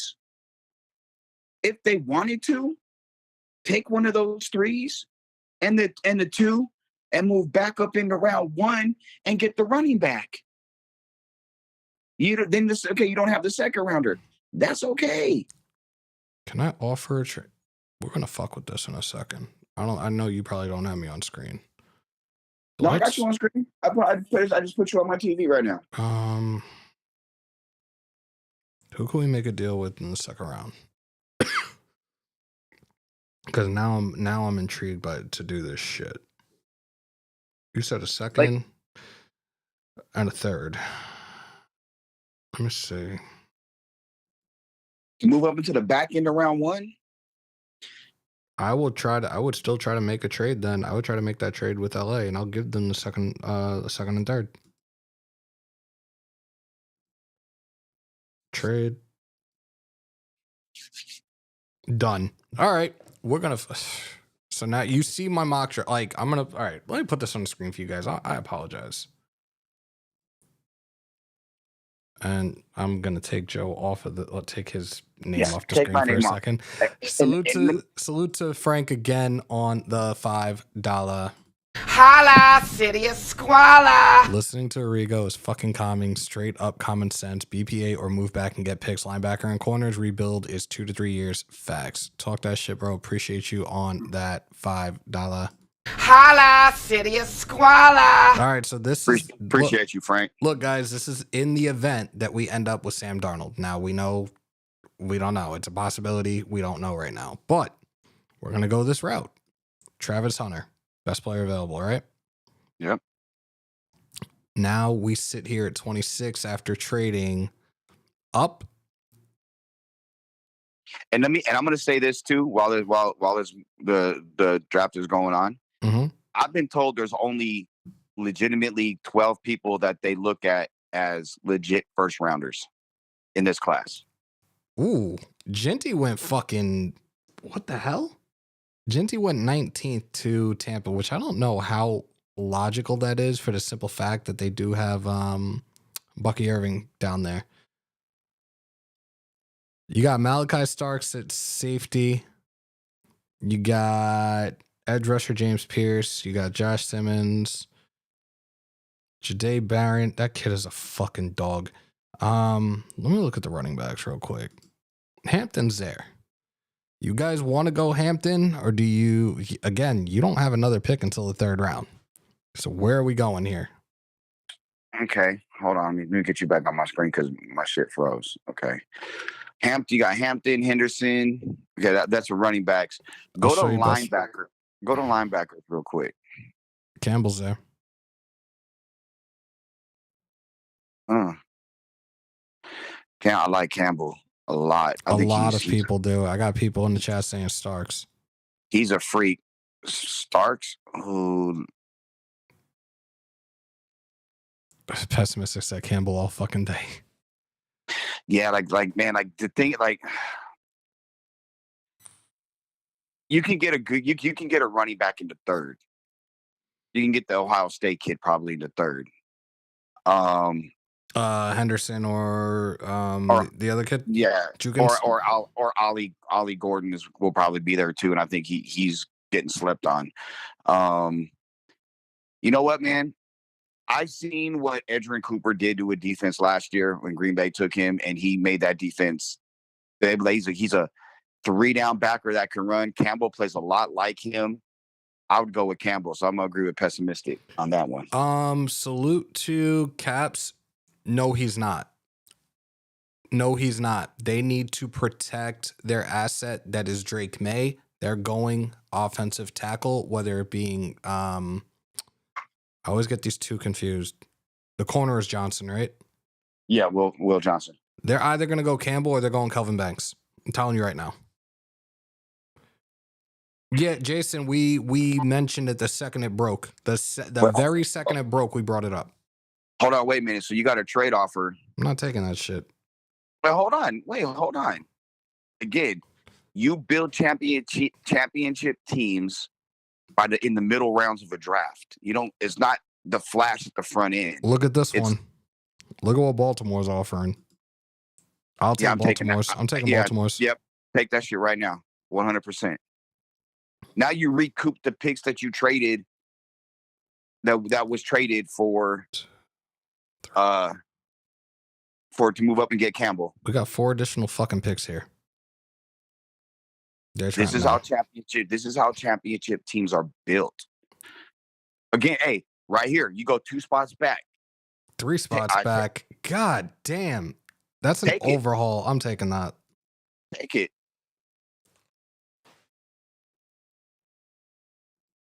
No. All right, now go to bet. Now go to all. All what? All players? Yeah, all players. So I have a little delay. Just understand that. No, you're good.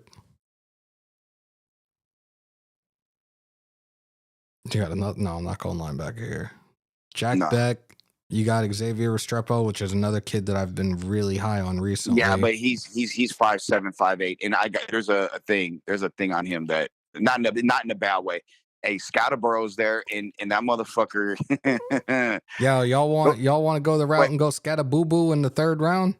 Wait, hold on. Let's go to other running backs though, and even or go to quarterbacks though. Wait, now I'm intrigued with something. Hold on. Howard is gone. Gabriel's still there. I'm not drafting Ewers. I'm not fucking drafting Ewers again. I will throw up on this live. Nah, I would wait till I would probably take McCord later. Yeah. Not right now. What about receivers? Samson is there, running back. I could take Samson too. And Samson. I want to talk to Samson. That's such a great movie. Okay. So here I would go to running back. Take Samson. Take him. Fuck it. Samson. And we got one at 107. And I got another one coming up for you. Let's see. You got the edge rusher. You got fuck. I don't want to draft this motherfucker. Makuba's there. That motherfucker is a thumper. You're going with edge right now? We could. Hold on. Let's see who's there.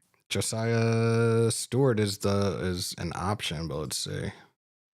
Jared Ivey, Savion Jones, Ashton Giolotti. Okay, so here's the thing. Here this is where I'm gonna get freaky in it. Go to your safeties. And I'm talking about pure value right now. Makuba. Right? The dude from Penn State. What? No. Wait, is he? Oh, Winston. Wait, is that the same dude? Kevin Winston. Yeah. He's a dude because again, unless Huffnagel is somebody that is on the radar for the Raiders. The 49er safety. I know I botched his name. If they resign him and resign Merrick, this wouldn't matter. So the question is, do they resign Merrick? Do they sign? I'll bring back Merrick. I'm not sure about Epps. I don't think they're going to bring Epps. No, I don't think he's coming. I don't think so either. So, and I'm going pure. I mean, look, are you going to take another edge? You already drafted the linebacker. I still need to shore up the interior offensive line as well. But, and I see Tyler is there, quarterback. Who's another corner? Hold on. Burke. Oh, Burke. Shit. Oh no, they already got the 2 other guys. What about interior D line?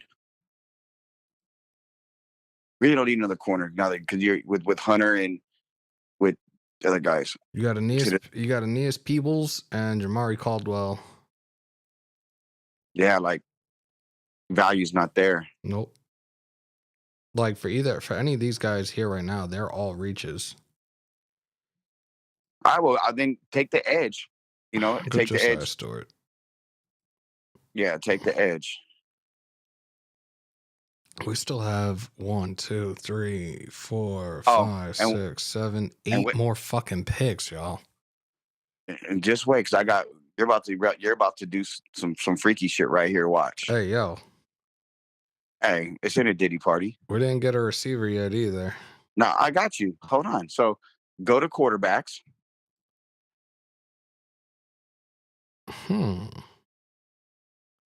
I would take now Gabriel he's left-handed, but he's often injured. McCord can throw the rock. I watched him play in person. The ball comes out his hand different. I would take McCord, and then at 144, Ricky White.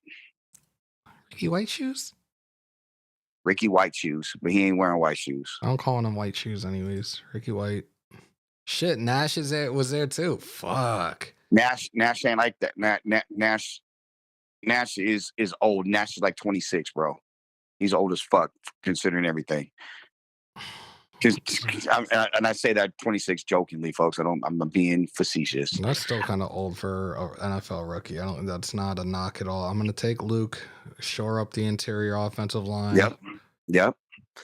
You're letting now that what this is happening is you're letting the board fall to you because you're not reaching for skill position guys. We didn't get a safety. Malachi Moore is there. No, Noel Williams. No, I'm taking Malachi. I'm taking Malachi. Okay. No. And we still got 4 more picks, y'all. Did we go D-line before? Nope. Elijah Roberts is definitely I'm going Elijah Roberts here. And if Pierce is still there, nope, he's gone.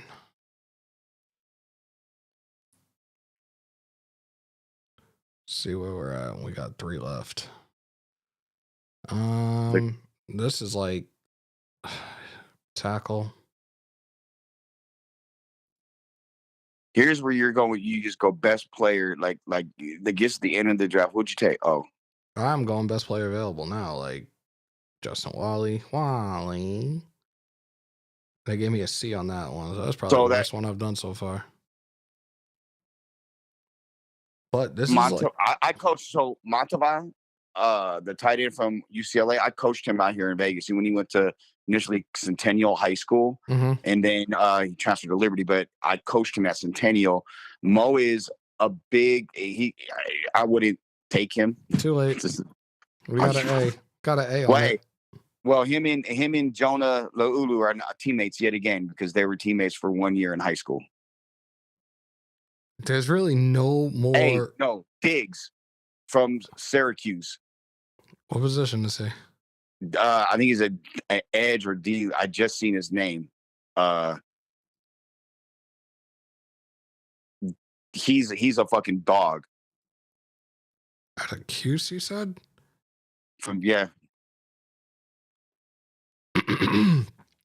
Salute to everybody in the chat. If you haven't already, smash some thumbs, hammer that up, crush the bell. Who? Fidel Diggs, that was his name. You took him. Did I? I think so. No. Oh, I just seen him wherever you at. I don't see him on here. Can you search his name? Wait. There we go. They gave me a C+ on Diggs. Bro, go put on tape and watch him. He's different. He's got his burst is different. Please cross. Fuck me.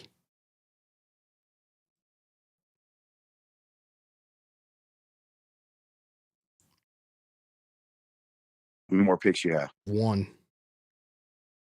See what's available.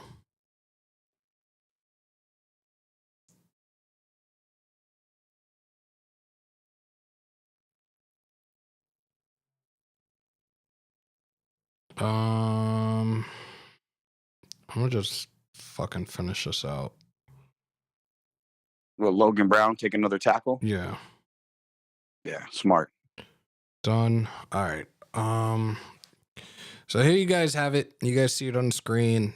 We fucked around a little bit and made some trades. We got Travis Hunter in the event that we have Sam Darnold. We got Jahad Campbell, the linebacker out of Bama. Dylan Sampson in the third.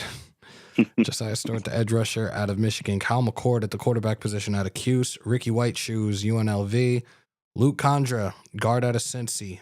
Malachi Moore, safety out of Bama. Elijah Roberts, D tackle out of SMU. Jalen Rivers, tackle out of Miami. Justin Wally, corner out of Minnesota. Maliki Matavayo, the tight end out of UCLA. Fadil Diggs, edge rusher, Syracuse. Jackson Slater, another guard, Sacramento State. Shamar James, linebacker out of Florida. Logan Brown, offensive tackle, Kansas. Let me see. We got a couple of supers. Salute to Pessimistic again on the $2. Holla, City of Squalor. Centennial, let's go, 702. Shout out to S. Dot, my guy, on the $5. Holla, City of Squalor. This is why I picked guard as second pick, and I picked the best strongest, which is Booker for draft. Turning still like this later on. Okay. I like Slater. He did nice in the Senior Bowl. So I think with as many picks as we were to get as a result of those trade offers, like you just bolstered up this fucking team tremendously in terms of building up the depth. Obviously, these guys got to make the 53-man roster for majority of them, but I still think it was a pretty good draft. Absolutely. And you got, if you go back to the top, you got the arguably the best athlete in the entire draft. Yep. With Travis Hunter. That is a guy that he's one of the top 2 players in the draft. You got a linebacker that can stay on the field all 3 downs, that can turn and run, flip his hips, get to the quarterback, can cover, works well in space. That I think is a guy that's only going to get better. You upgraded the lines on both sides of the ball. You got a running back. We maybe have taken another running back late. That might have been an option too, just to have 2 guys. Like those are things made man. I don't know if I'm a made man.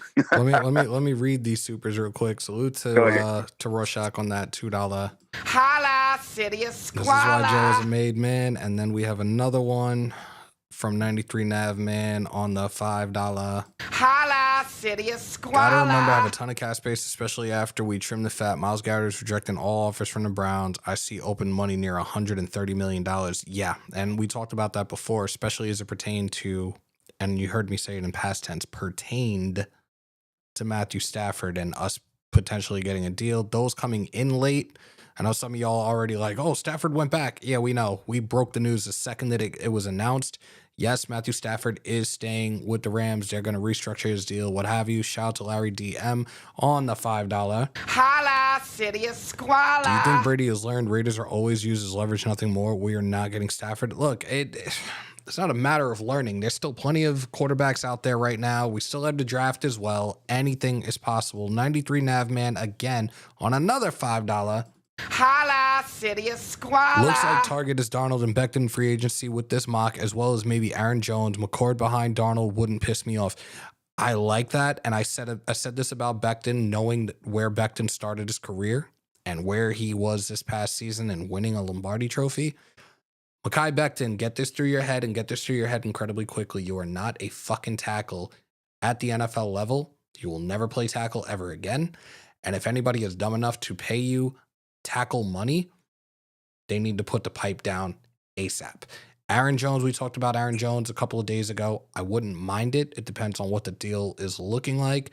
But I'm on board right now, man.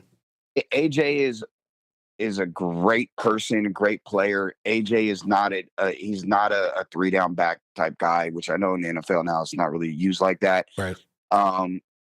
He would be an asset, no doubt, but at the same time, I think they want to go a little bit bigger back. That's kind of yeah. And there is some other news out there right now, and this broke within the last couple of minutes. This is from Bleacher Report, and we actually talked about it during our live. Maybe they're watching us and decided to fucking say this shit. The Giants are shifting their interest to Aaron Rodgers.